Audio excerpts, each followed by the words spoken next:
100 хүүхэд нэг өрөөнд. Эхнэр санамсаргүйгээр 100 ихэр төрүүлчихжээ. Ихэр хүүхэд их төрүүлэх осууд сайн мэднэ. Өрөө хангалттай том, хангалттай өндөр байх ёстой.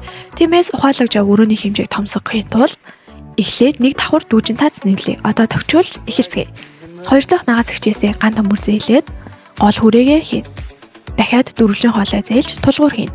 10,000 жилийн настай бат бөх. Цэмтэн зурм хоолой хийнэ. Ингийн хаалга хийхгүй хүүхдүүд хит олон учир хаалганы завсарт тавчдах магадaltaй. Оронд нь илүү дээр хуйлаг хаалга хий. 10,000 хүүхэд зэрэг орж гарсан ч чөлөөтэй байх ёстой.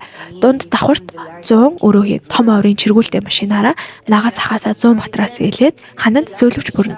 Унтахад 5 тухтай. Хүүхдийн нойр хамгийн чухал. Шат хашлах суйрлуулснаар унтахад нь аюулгүй байна. Дахиад нагаз хичээсээ олон зүйлс зээлээд чимэглэл тусгаарлах хан хийнэ.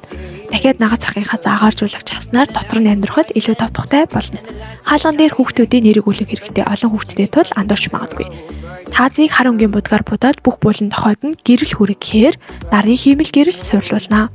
Хажууд нь харшлах суйрлуулж хүүхдийн аюулгүй байдлыг хангаж ажааргалтай өсгөнө. Шат суйрлуулад дээд давхрыг хүүхдийн амрах хэсэг болно. Хаалганы ойролцоо сарвч хийснээр хүүхдүүдийг гарч орохыг бүртгэхэд байрлуулна.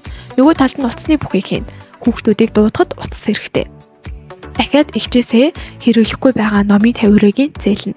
Судар хадгалах өрөөтэй дүүцгээс олон ном гин. Магадгүй аль нэг хүүхэд нь сууд ухаантай ч байх магадaltaй. Ширээ сандалд байрлуулна. Энэ нь хүүхдийн сурах хэсэг болно. Хамтдаа сурахад илүү амар. Голд нь өндөрлөг тавцан бариад хүндтэй хүний хөшөөг дээр нь байрлуулна. Хүүхэд хажуугаар нь өнгөрөхөд мөргөөд том их сургууль санаа зовлтгүй. Хашлах суйрлуулж хөшөөгөө хамгаална. Иймэрхүү өрөө хүүхэд бүр өөрийн гэсэн амрах болонтай нийтийн сурах хэсэгтэй. Үнэхээр сайн боловсралтай аж аргалтай гэр бүл энэхүү өрөө тохиромжтой.